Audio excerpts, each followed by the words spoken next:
चलो, तो crossing over के स्पेशल पॉइंट लिखने थे। क्या लिखना था बताओ, है ना? क्रॉसिंग ओवर पढ़ रहे थे। क्रॉसिंग ओवर क्यों करवाए थे बताओ, क्यों होती है क्रॉसिंग ओवर? लिंकेज के कारण नए रिकॉम्बिनेंट बनना बंद हो गए थे, जिससे नई प्रजातियां बनने की संभावना खत्म हो गई थी। तो उसके लिए नेचर ने क्रॉसिंग ओवर करवाई। क्रॉसिंग ओवर क्या थी? क्या थी क्रॉसिंग ओवर? दो नॉन सिस्टर क्रोमैटिड के बीच में जेनेटिक मटेरियल का एक्सचेंज होना क्रॉसिंग ओवर कहलाता है ना? कल हम लोगों ने इसका डायग्राम बना करके और क्रॉसिंग ओवर को समझा भी था, और ये देखा था कि देखें कैसे रिकॉम्बिनेंट बन रहे हैं क्रॉसिंग ओवर करने से। और अगर क्रॉसिंग ओवर नहीं करते थे, केवल लिंकेज थी, तो वहां पर गैमीट भी कम बन रहे थे और रिकॉम्बिनेंट भी कम बन रहे थे। ठीक है, कुछ पॉइंट लिखने हैं क्रॉसिंग ओवर से संबंधित, लिखेंगे। क्रॉसिंग ओवर दो जीन लोकेशन के बीच की दूरी पर भी निर्भर करती है। Crossing over also depend distance between the two gene. Distance between the two gene. Crossing over दो जीन लोकेशन के बीच की दूरी पर भी निर्भर करती है। Crossing over also depend of distance between two gene, है ना? दो जीन के बीच की दूरी पर भी निर्भर करती है। If the distance between the gene is maximum, यदि दो जीन के बीच की दूरी अधिकतम है, तो क्रॉसिंग ओवर की संभावना भी अधिकतम होती है। Then possibility of crossing over also maximum. तो क्रॉसिंग ओवर की संभावना भी ज्यादा होती है।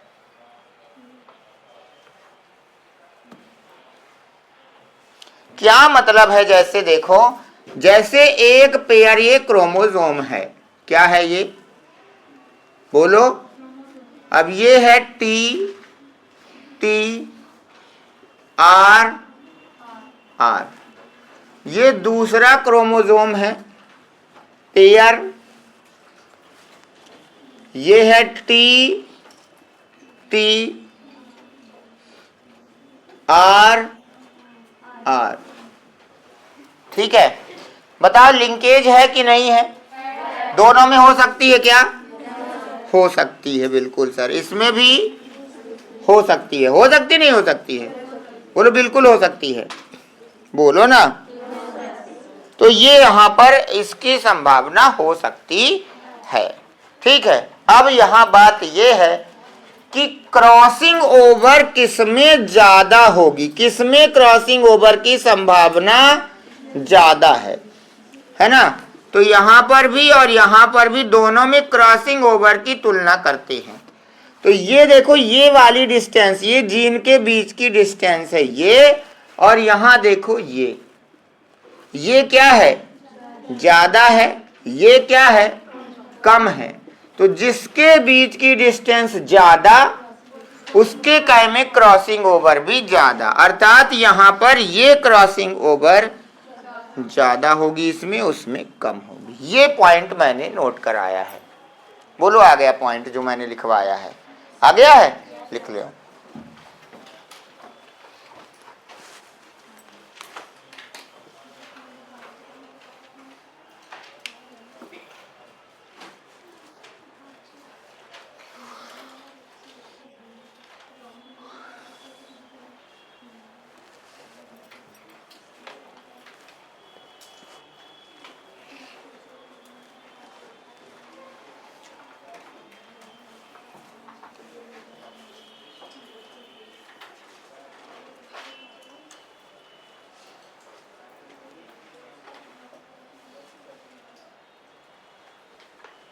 मिटाया जाए? इतना तो है ही है।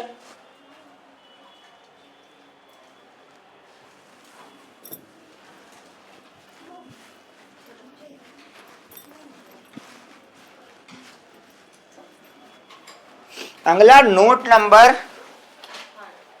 सेकंड थर्ड कौन सा है? क्यों दो हो गए? चलो थर्ड है। थर्ड नंबर नोट ये है कि मैक्सिमम रिकॉम्बिनेंट 50% से ज्यादा नहीं हो सकते हैं। ठीक है ना? तो लिखेंगे maximum recombinant equal to 50%। Maximum recombinant 50% है और ये होता है due to law of independent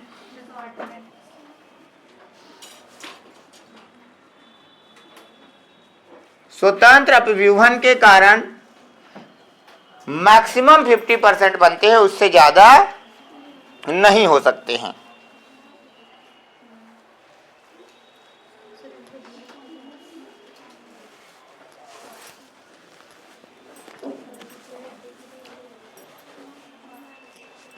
चौथा, इफ रिकॉम्बिनेंट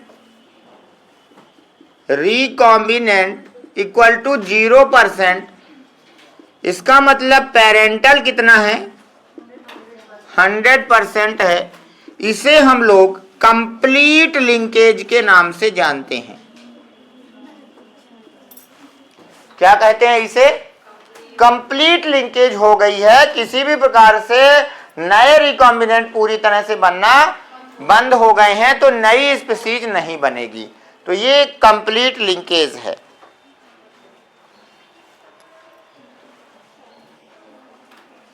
अगर इफ रिकॉम्बिनेंट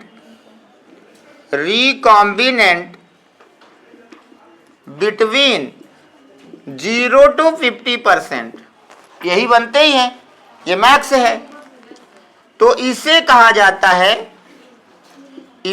जाता है लिंकेज विथ क्रॉसिंग ओवर। क्योंकि लिंकेज है और साथ में क्रॉसिंग ओवर के कारण रिकॉम्बिनेंट बन गए हैं। यहां पर क्रॉसिंग ओवर बिल्कुल भी नहीं हुई तो कंप्लीट लिंकेज है, केवल क्रॉसिंग ओवर शून्य है।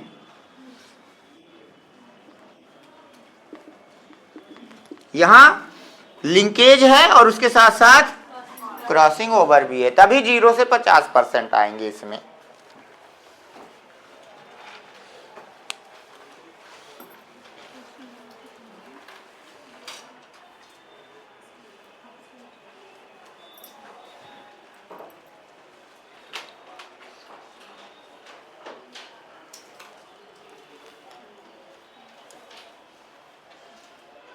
हो गया?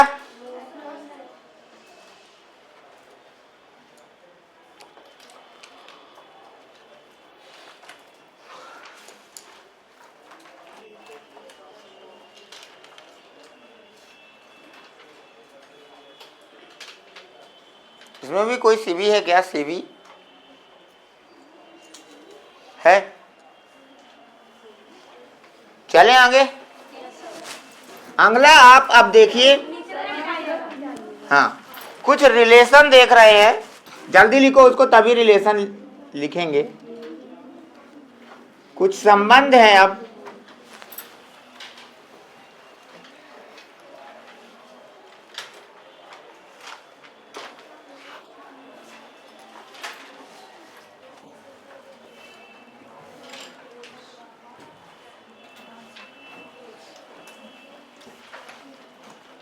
देखो, यहां से हमें एक चीज पता चल रही है कि अगर लिंकेज ज्यादा होती है तो रिकॉम्बिनेंट घट रहे हैं। देखो ना, कंप्लीट लिंकेज हो गई है तो रिकॉम्बिनेंट 0 हो गए हैं। लिंकेज थोड़ा कम हुई, उसके साथ क्रॉसिंग ओवर आ गई तो रिकॉम्बिनेंट बढ़ गए हैं। तो आप बताइए, क्या लिंकेज और रिकॉम्बिनेंट में क्या रिलेशन है? डायरेक्टली है या इनवर्सली है? इनवर्सली है। एक को बढ़ाते हैं तो दूसरा घटता है।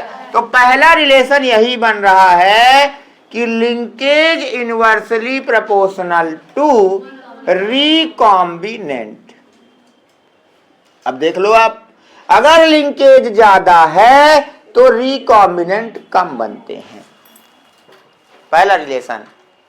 दूसरा देखो, अगर क्रॉसिंग ओवर ज्यादा हो रही है तो रिकॉम्बिनेंट ज्यादा हो रहे हैं, तो हम कहेंगे दूसरा relation recombinant directly proportional to crossing over. ठीक, लिखते चलो।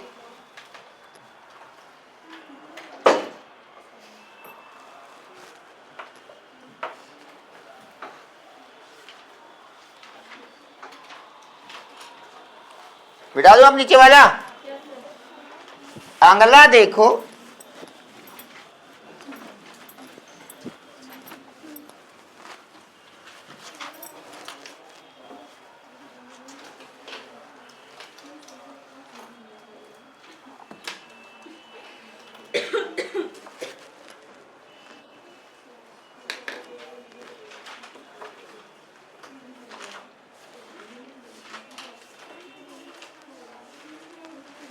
अगला ये है कि सोचो रिकॉम्बिनेंट, अभी अभी पढ़ के आए हो, डायरेक्टली प्रोपोर्शनल ये भी होता है डिस्टेंस बिटवीन जीन, होता था। अगर डिस्टेंस ज्यादा तो आपने देखा था कि क्रॉसिंग ओवर भी, अतः ये भी क्या है, डायरेक्टली प्रोपोर्शनल है। बोलो। तो जैसे ये कोई जीन था, क्रोमोसोम था टी टी आर आर, ये डिस्टेंस है, क्या है ये, इस डिस्टेंस है ना, और क्रॉसिंग ओवर, या कहा जाए कि क्रॉसिंग ओवर या कहा जाए लिंकेज, है ना, इस रिलेशन को बतलाया था स्टर्टीवेंट ने। किसने बताया था? तो हम यहां कहेंगे relation between distance between gene and crossing over or linkage given by Sturtevant. किसने दिया था बताओ ये रिलेशन? स्टर्टीवेंट ने दिया था। और स्टर्टीवेंट कौन थे? स्टर्टीवेंट थे कौन? मॉर्गन स्टूडेंट थे। मॉर्गन का शिष्य था स्टर्टीवेंट, और उसने ये रिलेशन दिया था कि अगर क्या होता है, डिस्टेंस ज्यादा होती है तो क्रॉसिंग ओवर ज्यादा होती है। और इसके लिए एक रिलेशन बताया था, इसके बीच की दूरी को अपने गुरु के नाम पर रख दिया था, सेंटी मॉर्गन। क्या नाम रखा था? लिखो पहले इतना।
हाँ, मॉर्गन के स्टूडेंट थे स्टर्टिवेंट।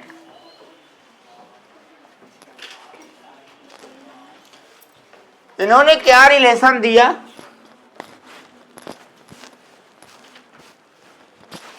कि डिस्टेंस और क्रॉसिंग ओवर के बीच में रिलेशन है। इन्होंने क्या कहा कि जैसे ये कोई क्रोमोसोम का पेयर है, क्या है, टी टी आर आर, ठीक है। अब समझो यहां पर ये डिस्टेंस है, ठीक है ना। मान लो यहां क्रॉसिंग ओवर हुई, क्या हुई, और रिकॉम्बिनेंट बना 25%, तो इस परसेंट को इन्होंने कहा यही सेंटीमॉर्गन है। मतलब यहां पर अगर रिकॉम्बिनेंट 25% है तो ये डिस्टेंस 25 सेंटीमॉर्गन है। समझ गए? मतलब परसेंट बराबर सेंटीमॉर्गन। किसका परसेंट? रिकॉम्बिनेंट का। किसने कहा था ये? स्टर्टिवेंट ने, ठीक है।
ठीक है,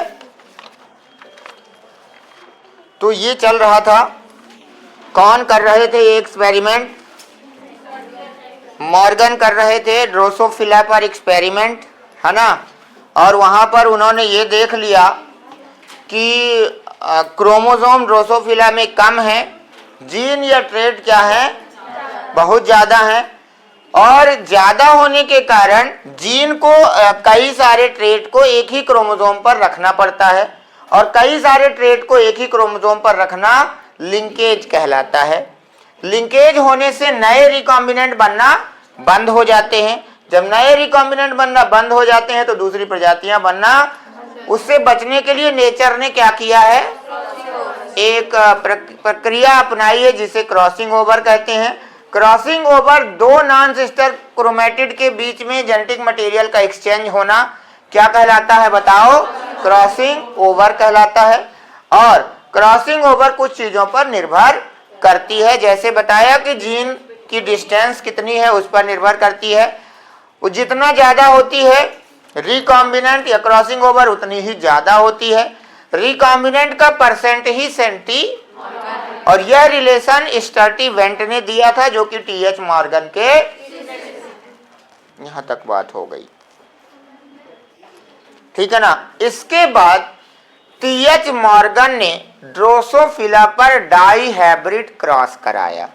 क्या करवाया था? तो कौन सा क्रॉस कराया था? Dihybrid cross. किस पर कराया? है ना। अब वो हम लोग करते हैं जो प्रयोग चल रहा था, अभी तो बीच में ही क्रोमोसोम आ गया, है ना। लिखेंगे dihybrid cross of Morgan in Drosophila.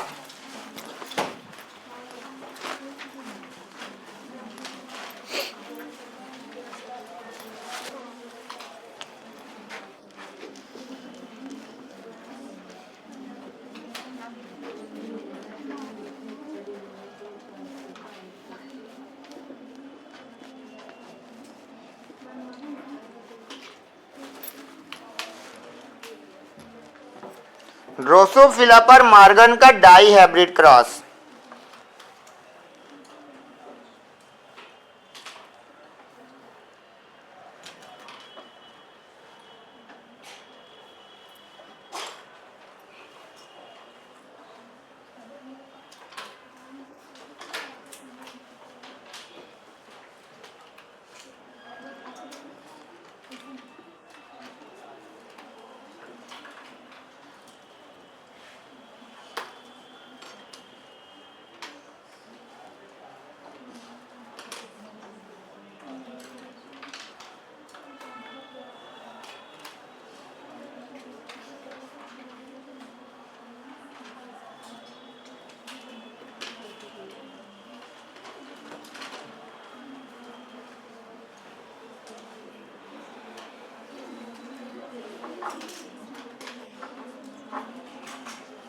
ठीक है, चलिए लिखेंगे।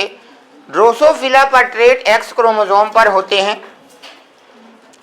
ड्रोसोफिला पर ट्रेट एक्स क्रोमोसोम पर हैं। इन Drosophila trait present in x chromosome. Drosophila में ट्रेट एक्स क्रोमोसोम पर हैं।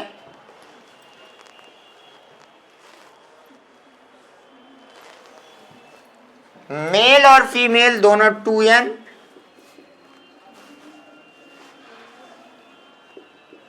और दोनों में नंबर ऑफ क्रोमोसोम 8 है। इसका चौथा पेयर मेल का XY और ये XX।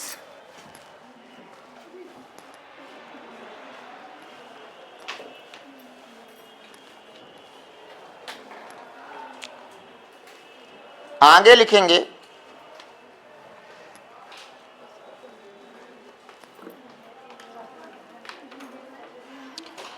ड्रोसोफिला के एक क्रोमोसोम पर in one chromosome of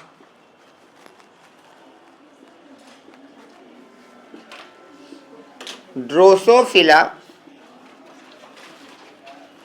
3 character और 6 ट्रेट प्रेजेंट। ड्रोसोफिला के एक क्रोमोसोम पर बताओ कितने कैरेक्टर हैं? और कैरेक्टर 3 है तो उसके अगर 2-2 ट्रेट बनेंगे तो कितने हो जाएंगे? 6 ट्रेट हैं। बोलो लिंकेज है कि नहीं है?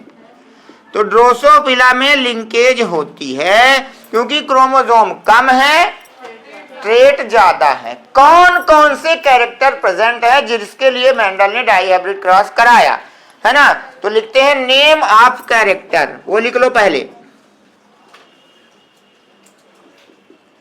लक्षणों के नाम।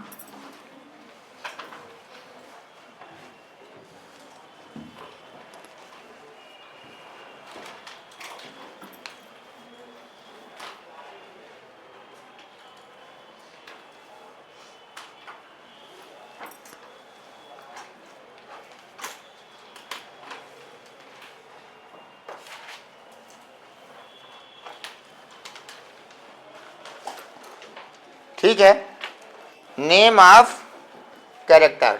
3 कैरेक्टर लिए थे। पहला लिखेंगे बॉडी कलर,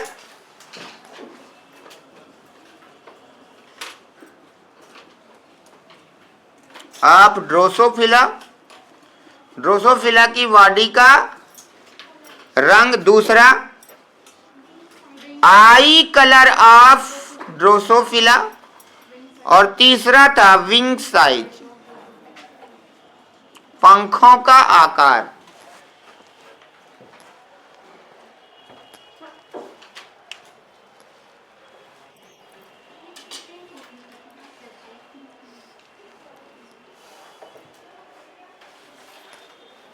ठीक है, तो ये विंग्स साइज हैं, ये आई कलर है, और बॉडी का ऊपर का मिटाऊं तो ये 3 कैरेक्टर के कितने ट्रेट? एक डोमिनेंस होगा, दूसरा रेसेसिव होगा। चलो लिखते हैं, यहां लिखता हूं नेम ऑफ कैरेक्टर,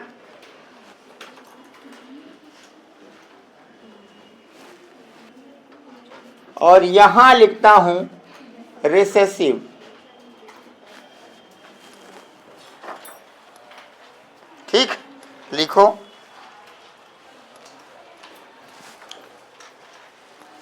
पहला बोलो बॉडी कलर,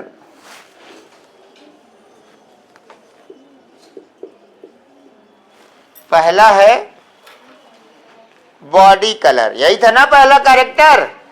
2 ट्रेट होंगे, बोलो कौन कौन से? Brown and yellow.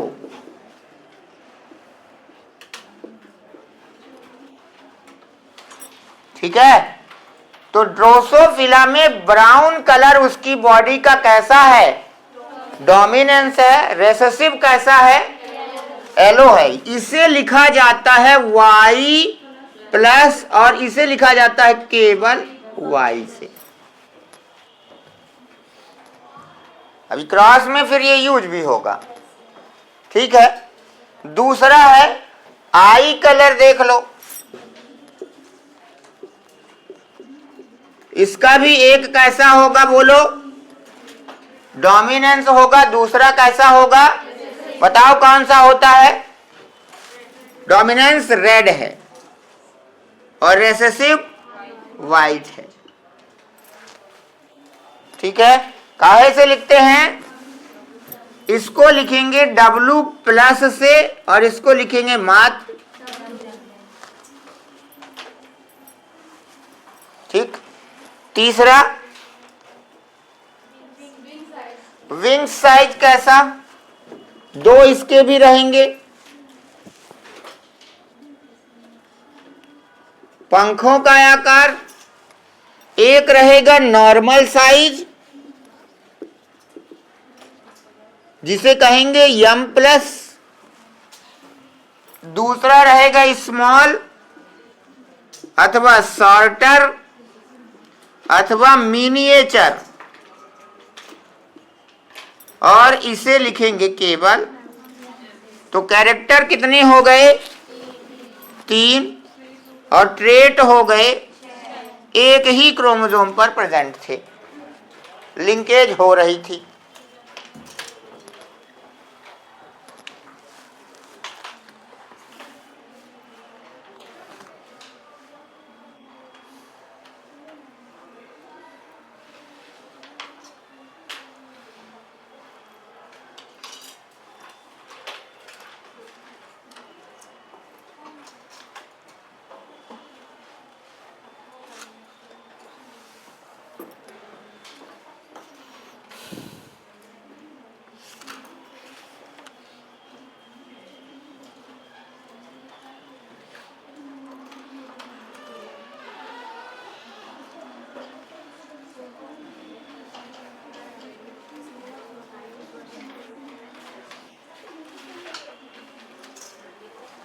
हो गया?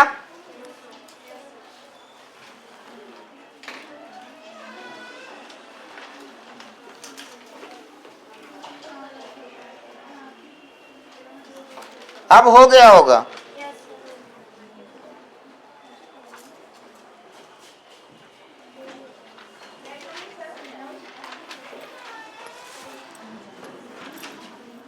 एक बार जो मैंने मिटाना स्टार्ट कर दिया। आज दुर्गेश नंदिनी नहीं आई, आज तो ठंडी कम हो गई है।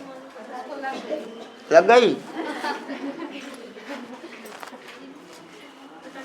मैंने सुना है इस बार बहुत ठंड पड़ने वाली है। वैसे भी उसमें देखा हूँ छोटे छोटे जो वीडियो आते हैं। हाँ, आता है। चलो बीच बीच में ऐसे आ जाता होगा, है ना। अब मैं आउट डालूंगा, मैंने रोज एक ठो, फिर मैं सेलिब्रिटी बन जाऊंगा। चलिए भाई, तो यहां तक हो गया। अब अगली बात यह है कि मॉर्गन ने 2 क्रॉस कराए थे ड्रोसोफिला के लिए, तो लिखेंगे क्रॉस फर्स्ट।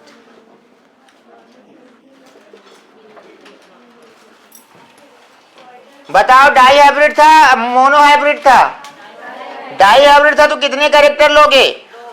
तो इन्होंने लिया था body colour and I colour पहले के लिए। यही सब क्वेश्चन है। तो पहला है body colour and I colour.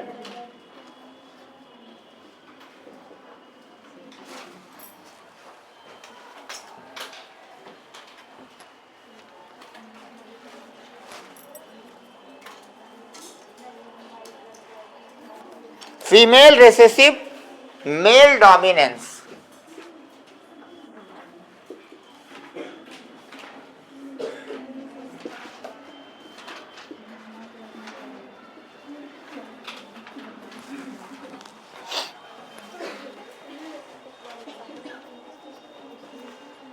दो कैरेक्टर लिए, लेकिन फीमेल में रिसेसिव को लिया था सेम बॉडी कलर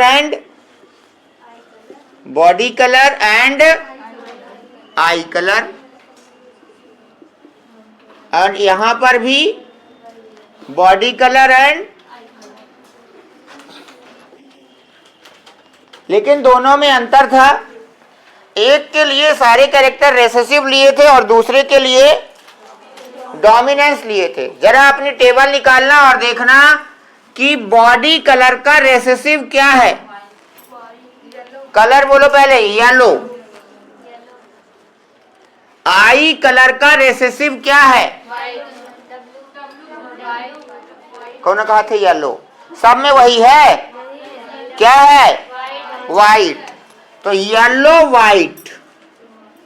इधर बताओ बॉडी कलर डोमिनेंस बताओ, ब्राउन। आई कलर डोमिनेंस बताओ। इसको लिखना है, इसका सिंबल तो वाई ये है और ये है डब्लू। इसका सिंबल लिखना है तो ब्राउन वाई प्लस, ये पहला क्रॉस था क्या? किसका बताओ, है ना। और इसको ये लेके गए F2 जनरेशन तक। क्या रिजल्ट आया अभी आगे देखेंगे। फिर एक क्रॉस अभी और करना है।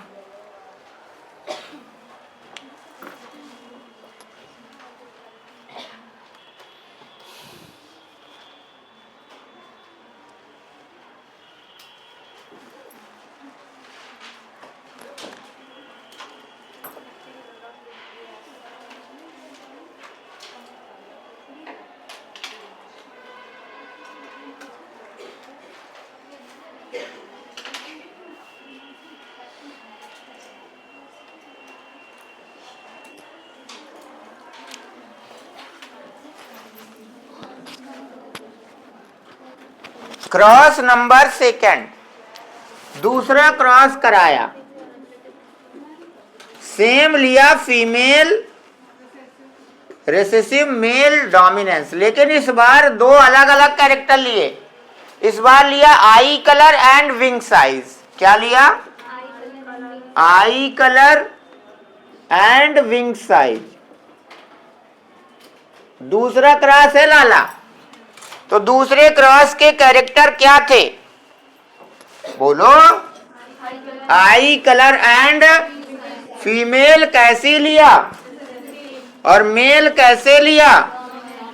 तो यहां पर लिख लो, पहले फीमेल के लिए आई कलर दूसरा लिख लो विंग साइज।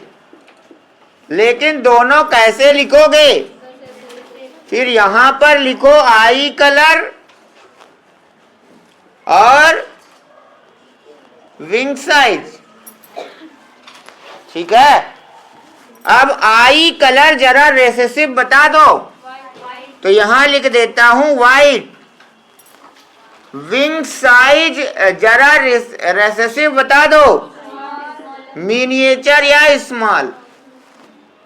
इसको लिखते काहे से थे? इसको काहे से? आई कलर डोमिनेंस बता दो, काहे से लिखते हैं इसको? रेड से। और विंग साइज कैसा? इसको काहे से लिखेंगे? और इसको भी आगे लेके गए नेक्स्ट जनरेशन तक। और इनसे कुछ रिजल्ट निकाले। रिजल्ट आज नहीं आ पाएंगे, क्योंकि पेपर देने के बाद रिजल्ट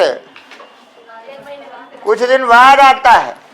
तो इसके रिजल्ट कल निकालूंगा कि इन दोनों क्रॉस के रिजल्ट क्या थे। क्रॉस 1 का क्या रिजल्ट था, और यही मेंडल का एक्सपेरिमेंट था। पता है मॉर्गन का है। तो क्या होगा? अच्छा, ठीक है।